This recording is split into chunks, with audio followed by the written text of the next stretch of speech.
আসসালামু আলাইকুম রহমতুল্লাহি বারাকাতুহু। আজকে আলোচনা করব চাকরিজীবী করদাতারা কিভাবে রিটার্ন ফিল আপ করলে, কোন বিষয়গুলো নলেজ রাখলে অডিট আপত্তি থেকে অব্যাহতি পাওয়ার সুযোগ থাকে।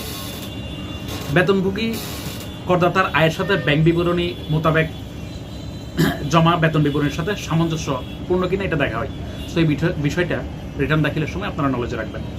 বেতনভোগী করদাতা আয় অর্জনের সাথে সংশ্লিষ্ট নয় এরূপ সুদযুক্ত ব্যক্তিগত ঋণ, বিশেষ করে ফ্ল্যাট, বাড়ি গাড়ি ও অন্যান্য, যারা এই সমস্ত ব্যক্তিগত ঋণ গ্রহণ করেন, এই ঋণ গ্রহণ করলে পরিশোধিত বার্ষিক সুদ খরচ হিসেবে জীবনযাত্রার মান সম্পর্কিত তথ্য ছকে বা রিটার্নে অন্য কোথাও প্রদর্শন করা হয়েছে কিনা এটা দেখা হয়।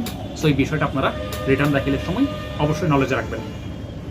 যারা সরকারি চাকরিজীবী তাদের ক্ষেত্রে SR নং 225 আইন যে 2023-এর যে বিষয়টা আছে, ওই SRO মেনটেন করে আপনার আয় পরিগণনা করা হয়েছে কিনা জিনিসটা দেখা হয়।